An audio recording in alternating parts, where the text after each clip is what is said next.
Ania na ang mga dagkong balita sa Balitang Bisdak karong Biyernes.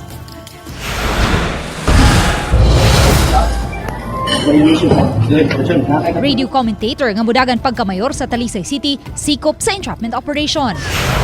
Lalaking milabang sa kasada sa Mandawi City nabanggaan og big bike.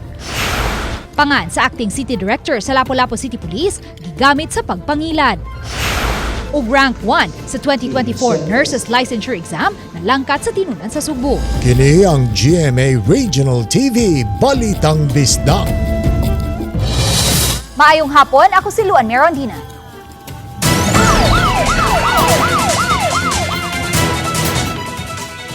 Mga kapuso, medyo sensitibo ning atong unang balita. Naputlan og tiil ang usa ka lalaking mitabok sa highway sa Mandawi City dihang naigo kini sa usa ka motorsiklo. Ang aksidente nga nahitabo mag-alauna gahapon sa hapon. Ang detalye ni Nico Sereno.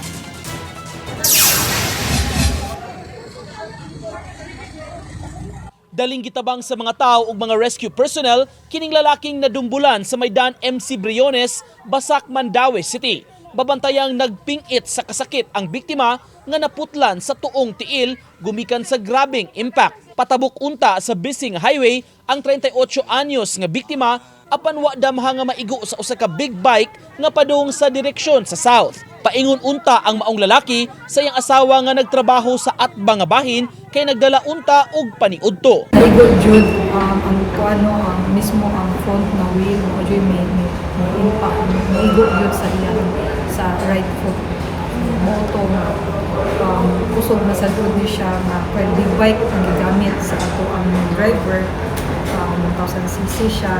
Wala pa matino kung may video bagyod sa pagkaligis sa pedestrian. Apan sa video nga nakuha sa kapulisan, gikan sa dapit, sa wa pa mahitabo ang aksidente, makita pa ang big bike nga miaksyon og overtake ug mikawat sa pikas nga lane. Samtang ana-ana sa ospital karon ang biktima nga nagpaalim sa iyang nahiaguman. Sa pakighinabi sa GMA Regional TV, matud niya nga nakiglambigit na kaniya ang driver sa big bike nga nakaigo. Samtang dunay pahimangno ang mga otoridad sa parehong mga drivers ug mga pedestrian sa kadalanan. Careful sila sa ilang pag-ride kay wag jud ka hibaw kinsa ni mga pinhab the parts at sa ato mga pedestrian na careful sa pud sila before sila mo ba mamulingid sila side by side kunabay mga agi na mga dagko na mga sakyanan. Samtang matud sa department head sa Traffic Enforcement Agency sa maong lugar, mas maayong sa skywalk moagi aron mas luwas ang mga pedestrian. Nico Sereno, Balitang Bisdak.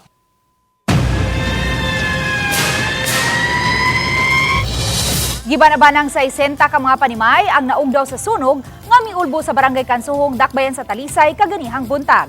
Ang report ni Femari Dumabo. Nadawat ang alarma sa sunog alas 10:34 ganihang buntag. Giisa dayon kini sa first alarm. Mga gagmay nga fire truck lang ang nakasulod sa lugar gumikan sa kagipot sa karsada. Mao na kini ang gipunduhan og tubig sa mga dagko nga fire truck nga naa sa highway. Matud pa ni FO2 Mardy Uxtero, investigador sa Talisay City Fire Station, nagiisa nila sa second alarm ang sunog tungod sa kapaspas sa pagkatap sa kayo, tungod usab sa kakusog sa hangin. Ang kayo miabot gyud ngadto sa luyong nga bahin sa mga panimay nga duol na sa dagat. Alas 11:11 sa buntag nadeklarar nga nakontrolar ang sunog og na fire out kini alas 11:29 sa buntag. Gibanaban ang maabot sa 350,000 pesos ang danyos sa sunog nga miugdaw sa maabot sa 60 ka mga panimay nga ginama sa mixed konkreto og light materials. Ang pagsumpay-sumpay lang sa hose kay ato ang mga truck dito maguna pagsugod nagsumpay. Mga gamay ra ang mosulod. Ang tubig sa dagat wa nakatabang. Nakatabang kay naman sa mga tao dito nga nagbayanihan pod, nagsablig sa mga balde dito. Padayon ang investigasyon sa kabumbiruhan sa sinugdanan sa sunog. Apan usa sa gisubay ang gisaysay sa tag-iya sa panimay, din gingong nagsugod ang pag-ulbos sa kayo. Nga adunay nadunggan ang ilang silingan nga miboto sa may electric wire gikan sa poste sa kuryente. Padung sa ilang panimay ug sunod nakita ang pag-ulbo na sa kayo. Dugang niya nga ang umaga dug apo nga nangatug lang ang nabilin sa ilang panimay. Tungod sa kuryente na murag natoy paksit siguro niya ning kuan ba. Igo sa mga kuan ay humok siguro kuan nga kani sa ni humok siya nga butang nga masunog dayon. Ang wire nga ripadong sa mua mo nakuan Ang kana sibing connection sa mua ba. Mao ini murag na ipaksit. Wala ray naangol o nakalasam ang sunog. Gisuta pa kon pila tanan kapamilyahan o individual ang napektuhan sa sunog. Obani Godfrey Rilien, Femery Dumabok. Balitang Bisdak. Publiko subling gipahimangnuan nga magmatngon batok sa mga text scams o gubang matang sa mga pagpangilad. Ning bag-o lang diriyot mailad ang CSWD Lapu-Lapu City kay gigamit ang pangan sa acting city director sa Lapu-Lapu City Police Office sa usa ka transaksyon. Ani ang report. Gibutyag sa pangu sa CSWD Lapu-Lapu City, Catherine Ladaga, nga niadtong Martes, Nobyembre 26, mitawag kaniya ang taga-Nerve Center kay may nanawag sa ilang hotline nga nagpailang si Police Colonel Dayan Agustin ug nangayo sa iyang number. But unta kining magpatabang sa CSWD nga makakuha og kontak sa supplier sa bugas kay iapod-apod sa kalihukan sa kapulisan. Kay wa niya matubag ang tawag, maong siya ang nanawag sa nagpailang acting city director. Pagtawag na ako ni Colonel Dailan, Tagalog siya ma'am, and then napaila siya, nga siya si Colonel Dailan, and then coordinating with me, kay kanang iya ko ng mga friends lagi from PNP Manila is ana, so mo to, naba ko'y kailang nga supplier. Gitawagan nila Daga ang supplier sa bugas o grocery items sa CSWD ug gipahibaw ni ini ang katuyuan sa nagpailang labaw sa Lapu-Lapu City Police. Mitawag og balik ang nagpailang city director aron himuong 400 ka mga sakong bugas ang naunang gisulti ni ini nga napo ka sakong bugas. Tungod sa kadaghan sa order, gusto sa supplier nga mo istorya sa personal sa acting city director sa iyang buhatan ug hisgutan ang transaksyon. So ni okay siya. However, after mga minutes ra pud ko no, ni message sa iya nga kanang magpa-load lang sa ako no siya og 10 katag 500. Kay nagduda na ang supplier, gipa-search nila online ang numero aron masayran ang nanag-iya ni ini apan migawas ang nagkalain-laing mga pangan ug hulagway sa mga police officials. Gipahibaw dayon sa supplier ang pangu sa CSWD nga mo'y mipahibaw sa Lapu-Lapu City Police pinaagi sa Nerve Center ug nasuta nga ang cell number nga gigamit sa transaksyon dili iya ni Police Colonel Dayan Agustin. Matod ni Police Lieutenant Colonel Christian Torres, spokesperson sa Lapu-Lapu City Police Office, nga nakapagawas na sila og official statement ug pasidaan sa ilang social media page human sa hitabo. Og nay magpaila nga city director nang ayo og bugas or something valuable thing, never ginang mahitabo kay bawal gid mi anang mangayo to the private or even public offices, bawal gid mangayo ang pulis. Nagpatabang usab ang Lapu-Lapu City Police sa National Telecommunications Commission aron masubay ang migamit sa cell number. Apan matod ni Attorney Alan Felix Macaraya Jr., OIC Regional Director sa NTC7, nga dili sila basta-basta makahimo ni ini tungod sa Data Privacy Act nga nanalipod sa identity sa mga nanag-iya sa SIM card. Gikinahanglan pang musang at og reklamo sa korte sa tuyo nga mailhan ang nanag-iya sa SIM card nga gigamit sa pagpangilad. Dili na sa ingon nga way gamit ang SIM Registration Act. Gamit gyapon ang SIM Registration Act because we have the database sa katong mga owners, SIM numbers, ang kanilang mga suppletory laws, no, kaning dapat mo add sila og balaod or i-revise nila gamay ang SIM Registration Act to allow katong mga tawo nga nailad, na scam sa text through text. Sa habig sa CSWD, gihimug-atan nila ang kamahinungdanon sa pag-verify sa kasayuran. Dapat quick pud imuhang response, quick ang pag-decide to verify mismo sa tagtungod kung siya bagyod. So mo to na find out within an hour na find out nga kanang dili si Colonel Agustin ang nagtransact sa amoa. Uban ni Marlon Melgazo, Luan Mirondina, Balitang Bisdak.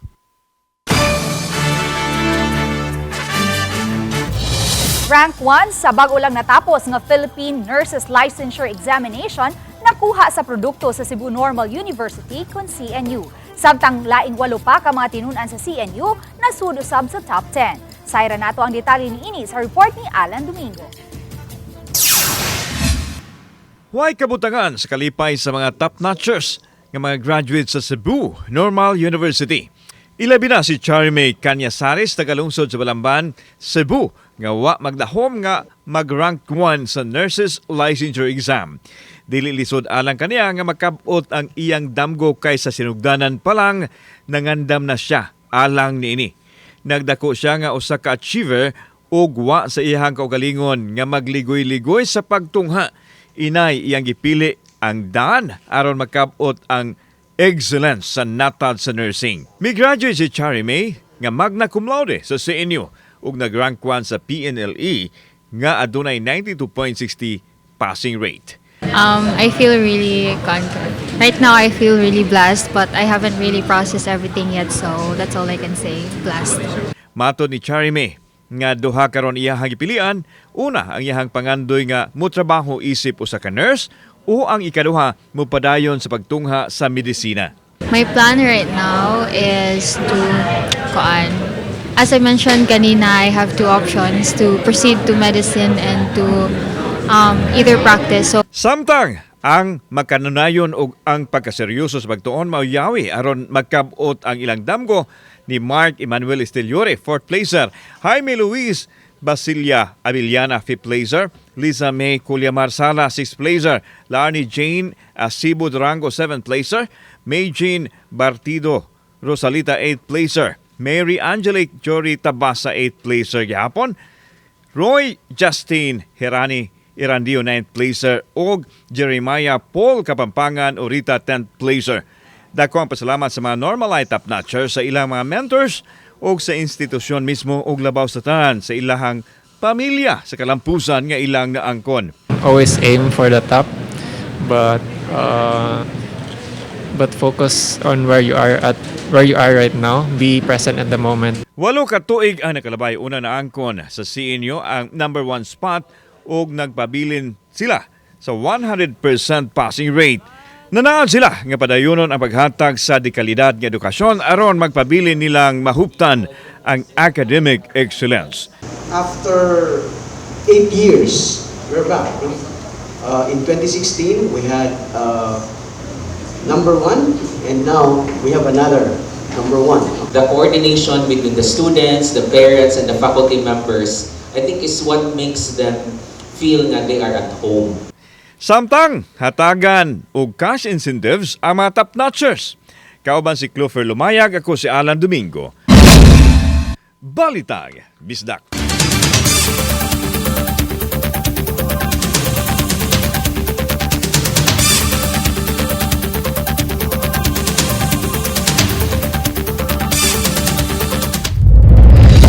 Kini ang GMA Regional TV Balitang Bisdak.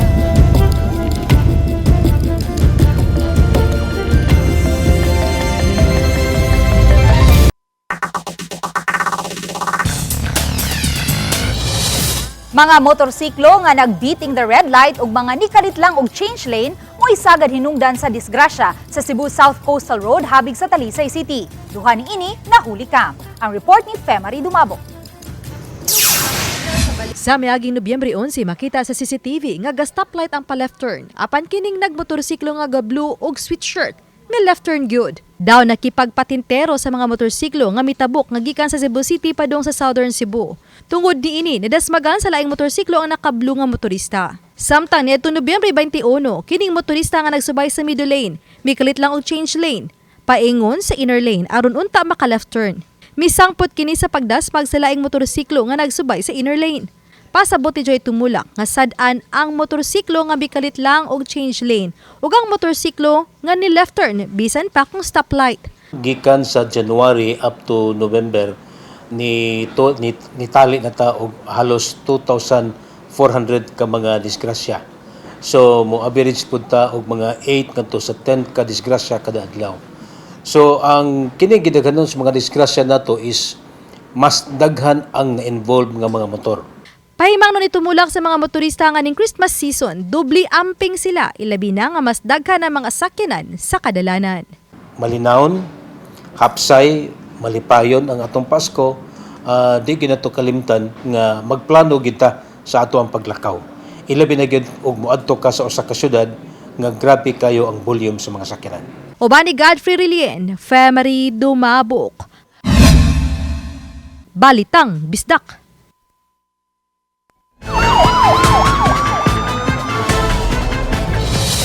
Radio Block Timer nga magpapili pagkamayor sa dakbayan sa Talisay na sikupatul sa entrapment operation sa CIDG Cebu City Field Unit uban ang Talisay City Police human siya pasanginling ng ngilkil og 4 milyones pesos kang Talisay City Mayor Samsam Gulyas. Dugang detalye niini sa live report ni Fem Marie Dumabo. Fem?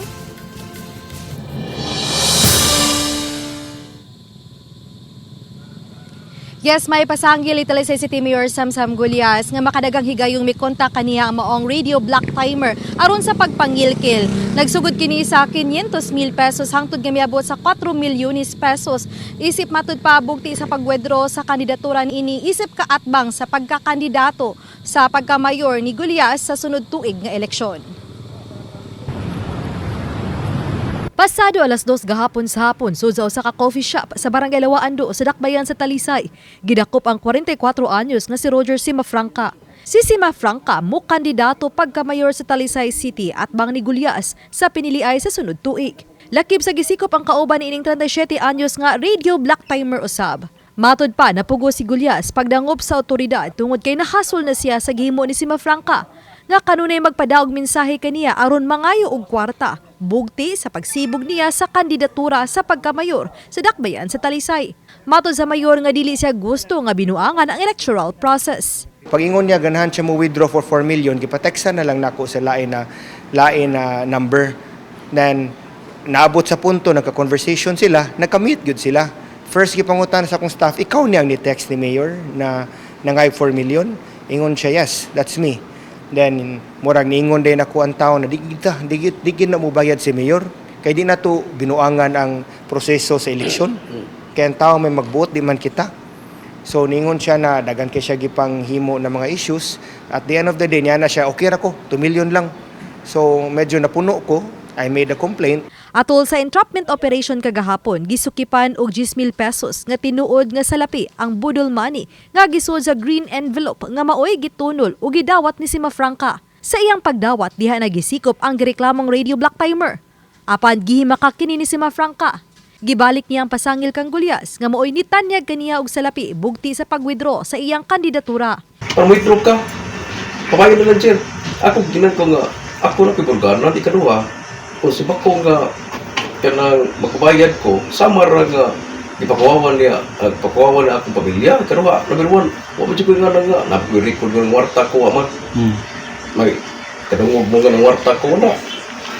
Kaya akong parugan, before November 15, gusto gid sila, sa tinuod lang, gusto gid sila nga, pawidrohon ko. Gibarugan ni Gulyas nga dili mahitabong mubayad siya og kwarta aron lang mosibog ang ikaatbang niya sa eleksyon. Gihangop gani niya nga may miatbang kaniya aron mas mapalambo pa ang serbisyo sa mga Talisaynon. Taliwa sa iyang reklamo, why plano si Gulyas nga ipa-disqualify si Simafranca. Wa man tay problema na natay kaatbang sa eleksyon. Ang problema lang yun nako is kung naay mudagan na dili seryosohon kay gusto ra magpabayad para mo withdraw. I will not even ask for a withdrawal from COMELEC. I will not ask for a withdrawal. I will not ask for anything, a disqualification, nothing. Dapat ang tao magbuot.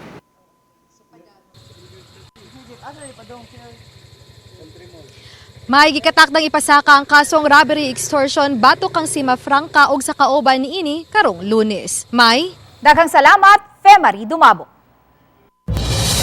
Mandawi City Mayor Glenn Bercede makigtigom kabahin sa planong pagpaban sa mga e-bikes. Kay nung duman gipahibaw sa kadagkuan sa team ang plano nilang paglusad og mga operasyon sa kadalanan. Kini tungod kay buot nilang makontrolar ang paggamit sa mga electronic bikes nga gihimong pampasaheroan. Nasayran nga may pipila ka mga lugar sa kabaranggayan nga dunay nagserbisyo nga mga e-bikes.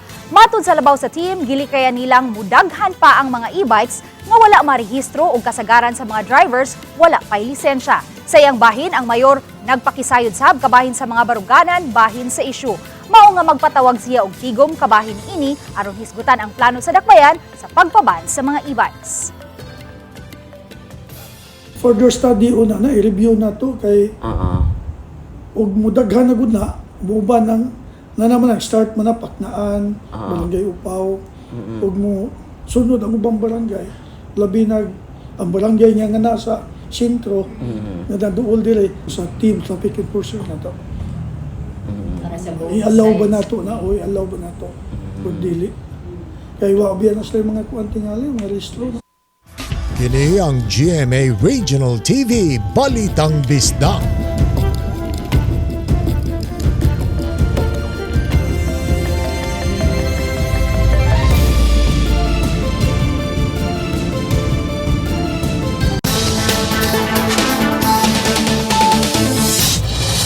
Usa ka senior citizen ang midangup sa Balitang Bisdak. Human gikubit sa kawatan ang iyang bag nga adunay sulod nga kwarta. Nakuhaan og CCTV ang insidente. Sayra nato ang detalye niini sa report ni Alan Domingo. Naghilak ka nagsaysay ang biktima nga si Evangeline Amper sa natabo kaniya ni atong Nobyembre 27 alas 10:30 gabi. Samtang nakatagpilaw kuno siya sa gamay niyang tindahan daplin sa karsada, gibutang niya ang iyang bag sa uluhan nga adunay sulod nga 9,000 pesos nga halin sa iyang baligyang sudan. Pagmata niya wa na kini og dihang iyang gisusi sa CCTV sa barangay, nakita ang usa ka lalaki nga mibingwit sa bag og dayon sibat sakay sa motorsiklo. Dili maklaro ang video, hilabi na usab kay naka-raincoat ug nag-helmet ang suspect. Nikuan siya siyang payong giikuot akong giana akong bag. Giana akong bag ikuha niya dayon siyang dagan. Oh, nya pagmata na nako mo alas 12 ko nakamata niya. Nya pagmata na ko nangita na ko sa akong bag. Mitaho na ang biktima sa kapulisan sa nahitabo kaniya nga gi-follow up usab sa Balitang Bisdak. Ato sa pagkikinabi sa Balitang Bisdak sa mga pulis sa Station 10, nasayran nga gihimo na nila ang backtracking sa madapit nga giagian sa suspect isip kabahin silang operasyon. Samtang giklaro sa biktima nga buot lang niyang mapahinumduman ng mga tao nga magmatngon aron dili mabiktima sa mga kawatan. Nasayran nga nabiktima na usab kaniadto si Manang Evangeline sa Budol-Budol Gang, diin nasakiyo usab sa mga suspect ang iyang mga alahas. Mauli ba to nila mao nang ninguha lang ko ba nga makuha ta to ba kay sige lang taong ko pangdinding sir oy tungod ana akong mga puhunan sa panghuaon di na ko kadata nya akong alahas panghuaon. Kauban si Clover Lumayag, ako si Alan Domingo. Balitang Bisdak. Lapu-Lapu City DRRMO lakip sa duha ka mga DRRM sa Region 7 ubos sa highly urbanized cities category nga gipaubos karon sa final validation alang sa National Gawad Kalasag Award. Ani ang report. Sukad 2022, gihingusgan sa lokal nga hagamhanan sa dakbayan sa Lapu-Lapu ang nagkadiyang mga risk reduction programs. Kay sunog ang numero 1 hazard sa dakbayan, dili lang kutob sa pagresponde ug pagpanghatag og mga ayuda ang gihimo sa Lapu-Lapu City DRRMO. Uban sa pagtambayayong sa academe ug NGO, gisubay ug gila ang mga dapit nga mga fire-prone areas ug gitudluan ang mga mulupyo nga adunay magamit nga tubig pinaagi sa pagmuntar ug mga rainwater catchment.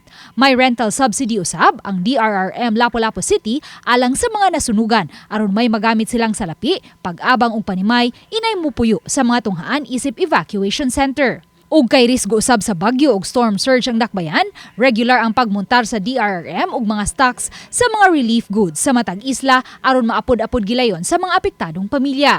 Gipaubos usab sa nagkadiyang training sa pagtubag ug mga emerhensiya ang mga sakop sa urban poor group ug mga fisher folk. Kaning disaster risk reduction magud kinahanglan dunay collaboration, partnership, dili ni kung gobyerno ra. Naay mga tao, NGO o gobyerno. So muna atong gihimo nga ang gitawag nato gani sa Lapu-Lapu nga community managed DRR ang atong program. Samtang gisugdan na usab karon sa Lapu-Lapu City DRRMO ang disaster risk financing diin gipangkuhaan og accident insurance sa dakbayan ang mga PWD, ilabi na ang dulan sa usa ka gatos ka mga PWD nga nagpuyo sa mga isla sa Kaubian, Kauhagan ug Pangan-an. Lakip sa mga gipa-insure ang mga mananagat ug urban poor nga gipaubos sa cash for training. Nausa na siya ka method nga i-insure ni mong tao accident insurance aron kung mahitabo doon na yung mga aksidente doon na sila yung additional nga kwarta nga magamit. Pipila lang kini sa mga rason nganong nalakip ang Lapu-Lapu City sa duha ka mga highly urbanized cities sa Region 7 nga nasuta sa mga taga-Office of the Civil Defense nga beyond compliant dihang gisukod kun giunsa nila pagpatuman ang risk reduction program sa kagamhanan. Giila usab nga beyond compliant ang Mandawi City DRRMO ubos sa highly urbanized category. Bugo City ubos sa component cities category ug ubos sa first to third class municipality category.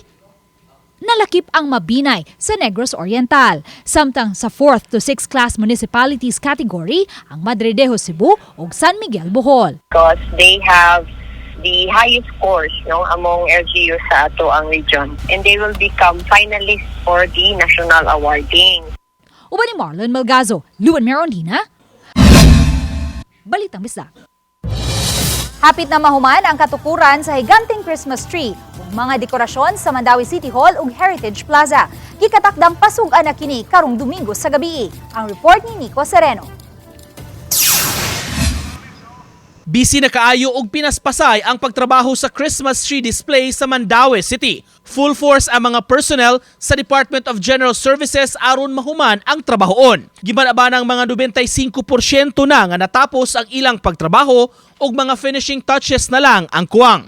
Sama sa naandan, highlight ang higanting Christmas tree nga moabot sa 15 metros ang gitason. Ang nakalahi sa disenyo karong tuiga kay ang ilawom nga parte sa tree mamahimong kasudlan sa mga tao kay nagsilbi kini nga maoy Santa's house. Mura na lang ni kuan amo ba finalization na lang ni humana mig testing tanan, so installation na lang gid sa kuan tanang mga decors. The lights okay naman, nakuha naman. Gipasigarbo sab nila kasagaran sa mga materyales nga gigamit recycled gikan sa miaging katuigan. May pipila lang nga gipuno o gipalit nga bag-o.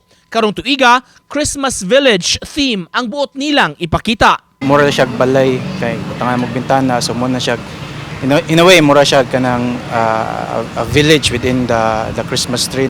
Sa Disyembre 1 sa gabi, himuon ang pagpasiga sa Christmas tree o display sa Heritage Plaza. Libre kini nga masudungan sa mga Mandawihanon ug mga bisita. Ma-offer sa City of Mandawi for everyone. Not only Mandawihanons but those who want to visit Mandawi, mga kuan sa dina. Mura gini among mahatag nga kuan. Pinaskuhan. Uban ni Godfrey Relien, Nico Sereno, Balitang Bisdak. Sa labing unang higayon, gilakip na sa pathways o sa naandang formation ug orientation alang sa mga kabatanunan nga mutambong sa 33rd Local World Youth Day ang topic nga mental health. Alang sa detalye, ani ang report. Bisa ba, di ka na ito ma-saver kay sige lang na pang-selfie. Gipahibaw ni Father Andre Ventanilla, Chairman sa Commission on Youth sa Archdiocese of Cebu, nga labing unang higayon kini nga gilakip ang mental health sa pathways o ang naandang formation program alang sa kabatanunan nga mosalmot sa Local World Youth Day nga magsugod sa Nobyembre 29 hangtod sa Disyembre 1. But here we are going to immerse ourselves. And in order for us to be disposed to immerse ourselves, we need a pathway. Sa usa ka pagtuon niadtong tuig 2020, gihulagway ni Father Ramon Ulysses Tura, usa ka trained clinical therapist o graduado sa Master in Clinical and Mental Health sa usa ka universidad sa Estados Unidos, nga ang suicide maoy ika-25 nga hinungdan sa kamatayon.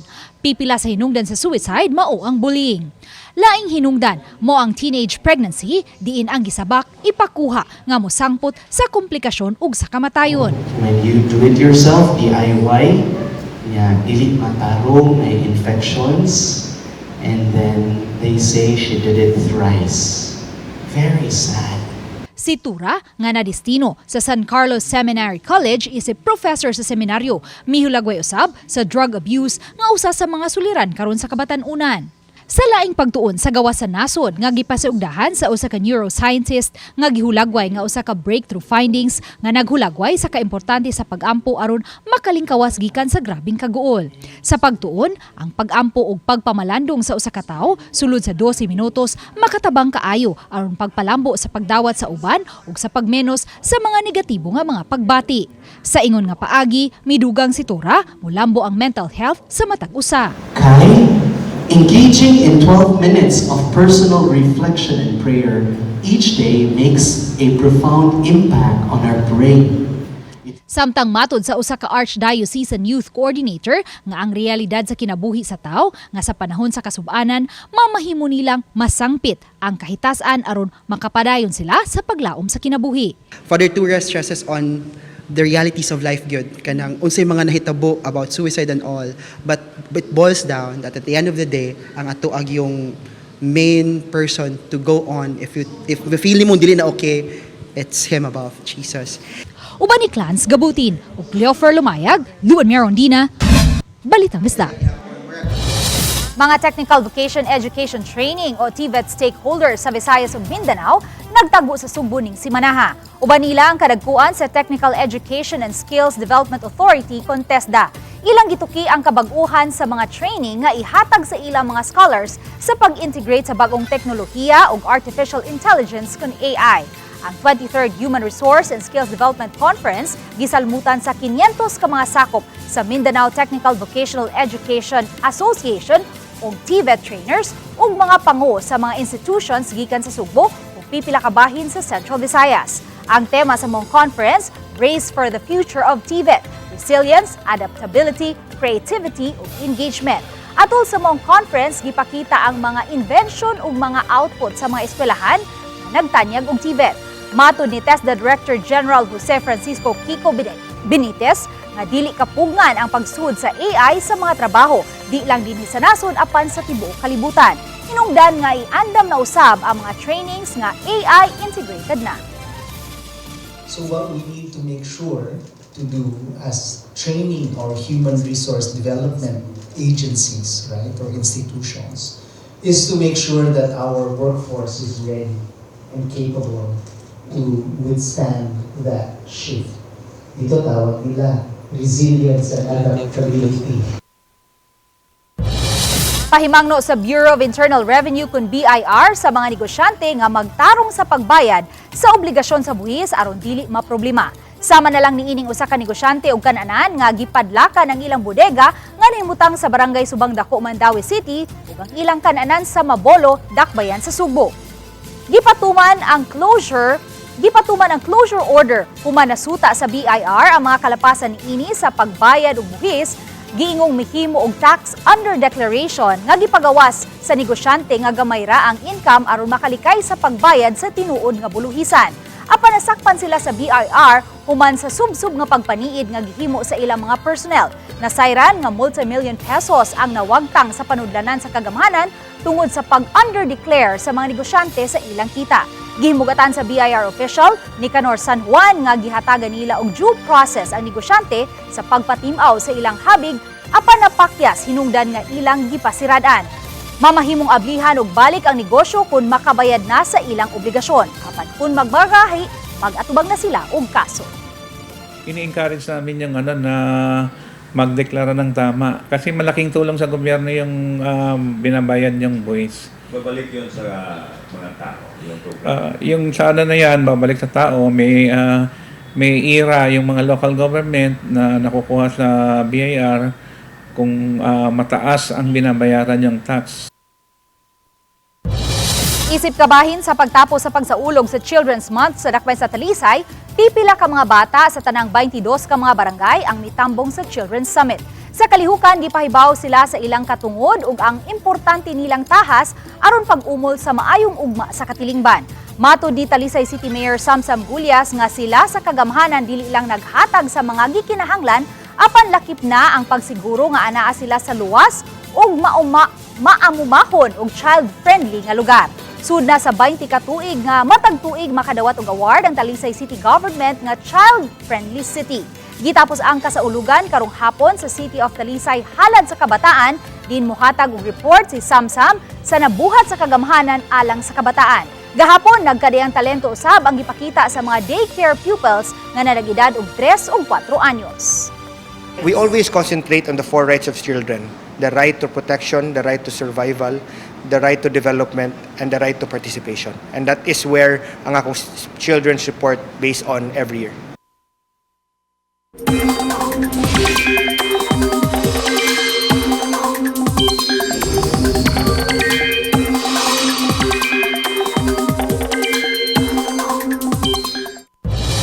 Mga kapuso, dubleha ang pagbantay tungod sa kataas sa kahigayunan nga wanon ang pipila ka bahin sa nasod.